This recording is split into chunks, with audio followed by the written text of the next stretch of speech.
What is going on, guys? It's your boy Salman here, back in the video. And today we are going to be breaking down my top 10 receivers in the NFL here.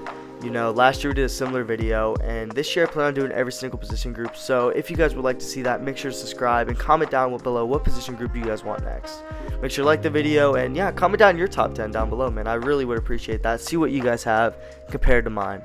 But starting off here, we have some honorable mentions. We have two guys. There's so many good receivers, but these guys really deserve to be on the list, but there's so many good receivers in the NFL. The first one was the guy that his highlights just showed. It was Puka Nacua, who broke the rookie receiving record for yards and receptions with 1,486 yards and 105 receptions. Crazy year from him. You know, with Cooper Kupp coming back, I don't know if he's going to keep with the production, but he's still so good, man. He has to be on this list, and it'll be interesting to see how he does sophomore year. Mike Evans is literally just Mr. Consistent. 1,000 yards, 10 years in a row. I think he has a chance of breaking Jerry Rice's streak. I think he will, and he's just an absolute dog, man. He has to be mentioned in some sort on this list. He's aging like fine wine, to say the least, man.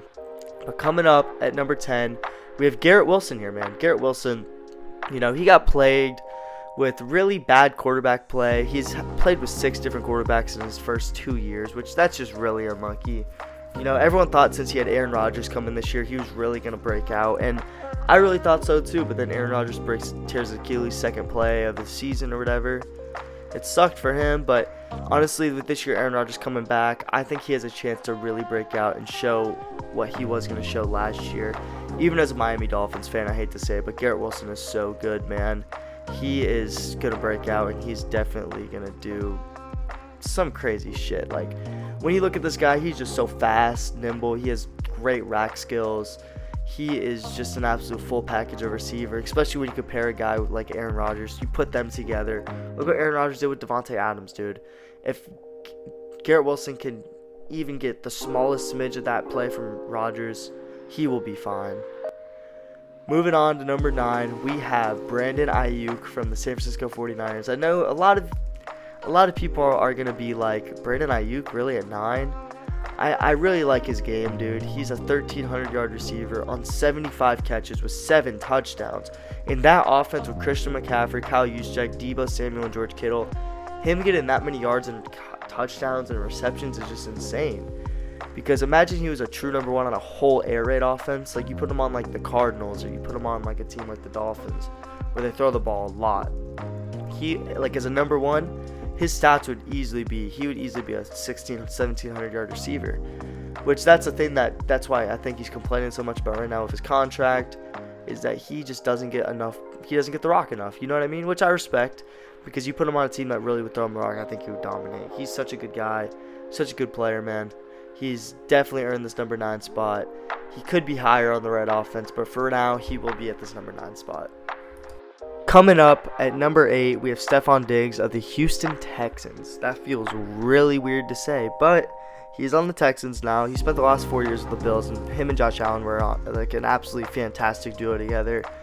But I mean, I guess Diggs wasn't really that happy from what I could understand, so I mean, I get it, I guess. But the thing about Diggs is we know how talented he is. We know how good of a player he is. It's just, how is he going to fit into this Houston offense, who already has a couple established receivers like Nico Collins and Tank Dell? Like, if there's a 2-receiver set, is Diggs going to be the odd man out? Which that will be very interesting to see, because we know how good Diggs is. Diggs is easily one of the most talented players in the NFL.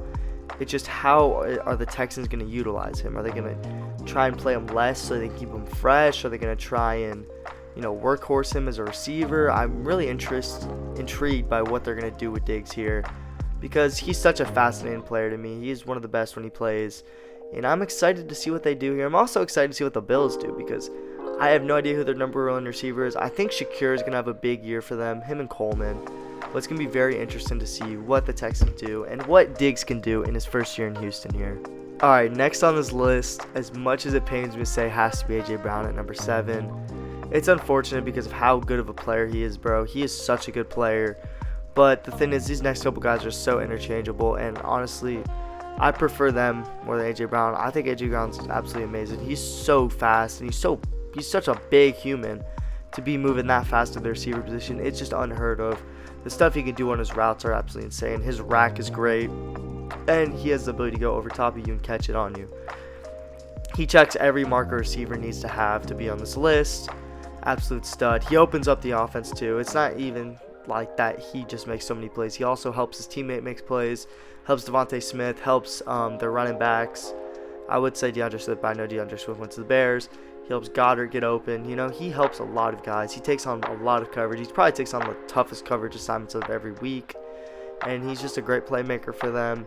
It just sucks because these next couple guys are just so interchangeable. There's really a case for every person in this top 7 to be top 5. And it's just crazy.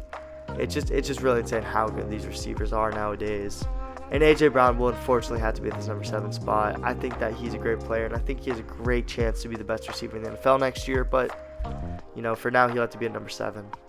Coming in at this number 6 spot, we have Davante Adams. It's weird to say because I have not considered him this low in a while. But Davante Adams, for his standards, did not have a great year, man. He had 8 touchdowns, 103 catches, and over 1,100 yards.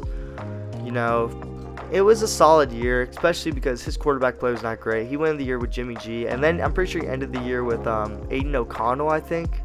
So it was just a rough year for him. I mean, even though he still had some great games, it just, honestly, the quarterback play was not great, which I think held him back a lot. Because a lot of the time, you look at this guy, and you're like, damn, this dude's unguardable. You watch him play, you see he gets open, and he gets bad throws, or, you know, teams will double cover him. It's crazy. Teams really do not want Davante Adams to beat him, and I cannot blame him because Davante Adams is so flipping good. You saw what he could do when he was on the Packers with Aaron Rodgers. They were a really great duo, and I think he needs to find the quarterback that can really feed him the rock and help him, you know, keep going on his career arc, you know. I think that Gardner Minshew has a chance of being able to do that, or maybe if Aiden O'Connell develops a little more. It was Aiden O'Connell's rookie year. So, you know what, I think they have a chance. I think he will have a lot better year this year. I think that, you know, having Pierce back for a second year, they're done with Josh McDaniels, who was an awful head coach. I really think he has potential to grow and keep developing on the Raiders. Even though I'm saying develop, he's been in the league for so long, but I still think he's not done, and I think he can still improve. I think the sky's the limit for Davante Adams, and like I said with A.J. Brown, he may be at 6 right now, but he has potential to be the best receiver in the league every single year. Coming in at this number 5 spot, I have Amon-Ra St. Brown. I feel like some people are going to attack me in the comments about this one, but I really think Amon-Ra St. Brown is great, man. I said ground, but Brown is an absolute fantastic receiver. Last year he had 119 catches, over 1,500 yards and 10 touchdowns, man. He's such a dynamic playmaker. I've been using the word dynamic playmaker a lot, I know, but he's a physical player. He's a great route runner. He's really efficient over the middle, as you guys see. He really punishes teams over the middle, and honestly, he's just a physical player, man. He's also a great blocker. He blocks well. You know, he opens up a lot for the Detroit Lions offense, you know what I mean? He runs great routes, and he's dangerous, dude. He has the ability to break. You know, all he takes is one break tackle or one missed tackle. He can make people miss tackles. He can go up over you. He's just so physical and dynamic, and I think the floor, or the sky is the limit for him, man. His floor next year is, I think, 1,300 yards, to be honest with you. And I think he has a chance to go and be the highest, have the most touchdowns and have the most receiving yards in the league, man. He's just absolutely phenomenal. And the thing is about him is he will literally just sit in a zone. Like, he has that ability that teams will play off of him, and he'll just take what he can get, man. He's smart. He's super smart, by the way, also. And he just has the ability to pick apart defenses and figure out the zones, man. He's just a great football mind and a great football player, and that's why he's at this number 5 spot. Coming in at number 4, we had Ja'Marr Chase. Last year, he had 100 catches for 1,200 yards and 7 touchdowns. Last year was definitely a down year for him, you know, Ja'Marr Chase. The guy we all know, he did not have Joe Burrow. And I feel like that did mess with him a little because Joe Burrow and him have such a good connection. You know, they played together at LSU. Great duo over there. And then you add, you know, what they've done in the NFL together. They've played absolutely fantastic together. And losing Joe Burrow definitely messed with this game. You know, he definitely, when he played this year, he was absolutely phenomenal, though. I feel like if he had his quarterback, he definitely would have had another great year. But still, like, I'm acting like 1,200 yards is not a great year. And the reason he's so high, dude, is just that he is so damn fast and physical and athletic, man. The shit he can do is insane, dude. He is 4.3 speed. And then he has the ability to go up over you, man. It's just so crazy. He's physical. He'll try and run you over. He's just a damn dog, dude. He is a dog. Look at that clip, bro. Look how fast he is, dude. Like, holy shit. Once he gets going, he's so hard to bring down. Absolutely phenomenal player, and that's why he's at this number 4 spot. Coming in at number 3, we have CeeDee Lamb. Last year, he had 135 catches for 1,750 yards and 12 touchdowns, man. CeeDee Lamb, absolute dog, dude. My favorite thing about his game is how shifty he is. You can watch it, dude. It's literally like he's on a joystick, dude. He literally has human joystick, bro. Like that. I'm not even joking. I remember watching him when he was at Oklahoma, play versus Texas in the Red River Shootout, and oh my gosh, dude. I was like, this dude's gonna be special, and his ability to just get open, man, it's crazy. He's so unguardable. He will juke you out. And he's so damn fast too. So once you realize, like, once he does a double move or anything, if you jump the double move, you're done. You're not catching him. You're done. And even if you play him up, you have a good chance of getting burned. He's also a great route runner. He's great at breaking the route. So he's also great at going inside, you know, taking slants, a lot of inside stuff, and then just the deep stuff, the screens. You know, he's such a dynamic playmaker, and he's just an absolute stud, man. CeeDee Lamb's number 3, and honestly, if he can stay healthy, he has the chance to be the best receiver in the NFL easily next year. Coming in at this number 2 spot, as much as I hate to say it as a Dolphins fan, it's Tyreek Hill. Tyreek Hill is just amazing, dude. When you watch the game and see what he does for the offense, it's absolutely phenomenal. Last year, he had 1,800 receiving yards, 13 touchdowns, and 119 catches. You know, when you really watch the offense, you really see how much he moves and how much he changes, because when he shifts, most of the time the safety will follow him, which means he'll be getting double covered, and still the teams can guard him.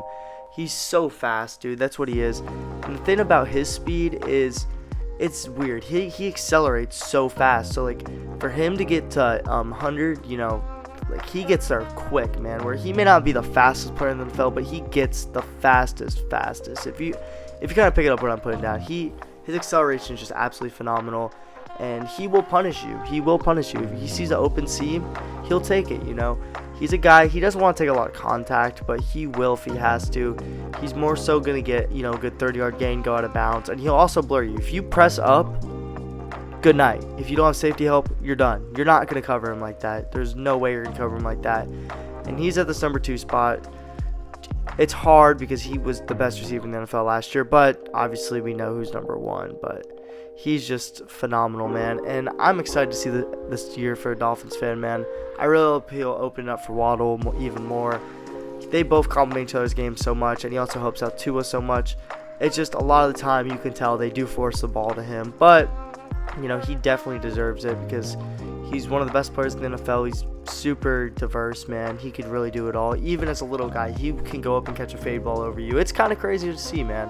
But Tyreek Hill is at this number 2 spot. Coming in at number 1, there should be no surprise who's here. It has to be Justin Jefferson, dude. Justin Jefferson last year had 68 catches for just 1,000 yards, 1,074, and 5 touchdowns. But that was him injured all year, dealing with awful quarterback play once Kirk Cousins got hurt.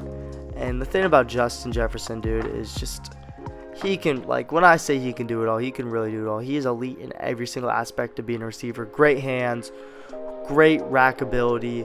You know, his ability to go up over you.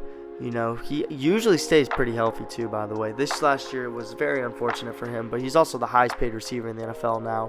You know, he has his contract. I feel like now, you know, he'll play through injury a little more. But the thing about him this year is the quarterback situation is not all that good. You know, Sam Darnold, then you have rookie J.J. McCarthy, who, even at Michigan, J.J. McCarthy was skeptical. I believe in him in the NFL because when he had to make throws, he definitely did deliver. But Justin Jefferson is just a phenomenal playmaker. He's shifty, man. He's fast. He really does everything. And there's no knock on his game at all, man. It's not like he's little. He's big.